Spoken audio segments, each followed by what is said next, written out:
We're going to focus a bit on adding a more dynamic reaction to the hit reaction when the player hits a hazard in the world. So for that reason, we're going to go into the player character event graph,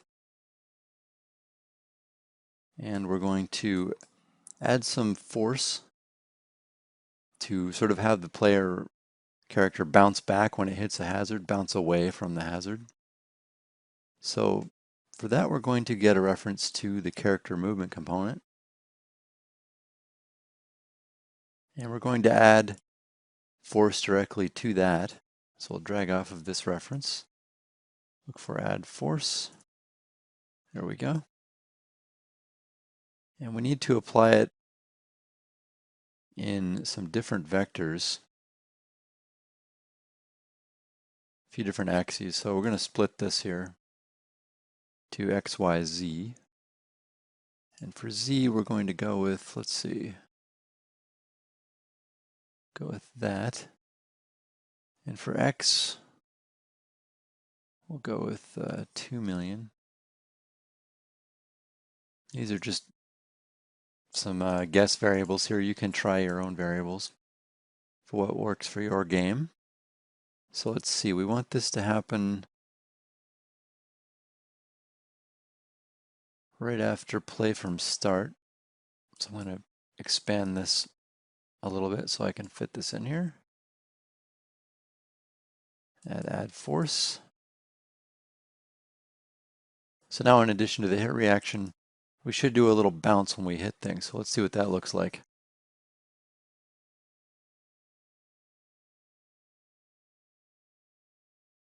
Okay, we do see a small bounce, but we notice it's only happening in one direction. And actually, I'm going to reduce the size of that hazard a little bit so we can move around it a little better. Just delete these and clone this to make just one little spike in the middle.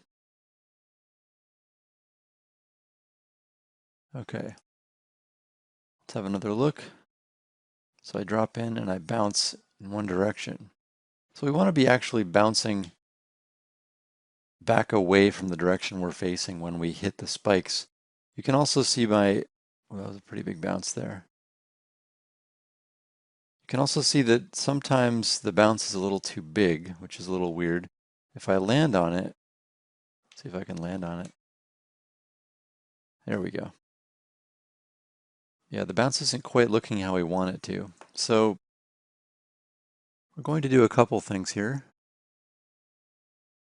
First thing we need to do is the force x in this add force function is applying the force only in a positive direction. We want it to apply in a direction opposite to the player facing. So first we're going to make a function that grabs the player facing and then inputs a different force x, positive or negative, based on that result. So let's get started on that. Create a new function over here. We'll just call it get player facing. And we're going to get the control rotation of the pawn. So target is self by default, that's good. And this return value is a rotator. So let's see, we need to check this result here. Let's split it. No, let's not do that. Let's, okay, we need to check the rotation on the y-axis here. So let's do an equal rotator. And so one of the results is if the y is 0. And I'll just copy paste this. The other result is, let's see, if the y is 180, which would mean we're facing the other direction. So what this means is do a series of branch checks on the Boolean results from these. So if it equals 0, it's true. And we'll add a couple local variables to track this. Local Boolean is facing right. A 0 result on the y rotator is facing right. And let's see, we'll do return here. We'll add an output for is facing right. And we'll feed it this local variable. So if that's true, we set local is facing right to true. Connect these. And if it's false, we do a second branch check.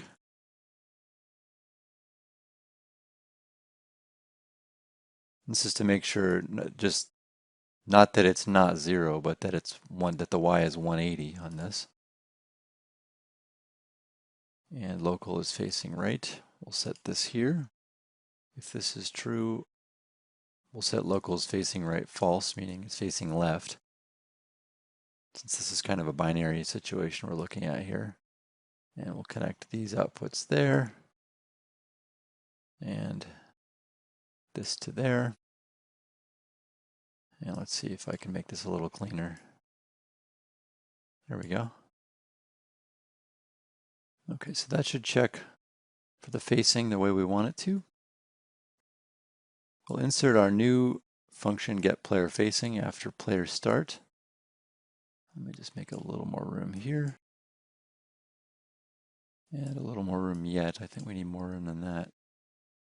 Let's drag it out to there. Okay, so getPlayerFacing. Check the Boolean here. And we'll create another variable for the, we'll call it hit force reaction. This will be an integer. Actually, no, it'll be a float, sorry. Hit force reaction. Direction. It's actually the direction. Okay, so that will be a float. And we'll plug it into force x here. Actually, let's set its default value. Yeah, we're going to set it first. I don't want to lose this value, so I'm going to copy that there and plug in this hit force. Plug in hit force direction here to the force x of the add force. Now I'm just going to give us some more room here to do the output of our Boolean check. If is player facing right is false, the hit force direction is positive, and connect to add force. And if it's is facing right is true, it's a negative force. So let me make that negative 2 million. And then plug this into here. We'll compile and save this. And we'll do a quick test. So we should bounce back in the direction opposite way I'm facing. So I'm facing right now. So you can see I bounce back to the left. If I hit it from the other direction, you can see I bounce back to the right. But you can see my animation still flipping back the opposite direction that I'm facing. So we need to fix that as well. So next we'll look at improving the hit reaction with its facing and adding better indication.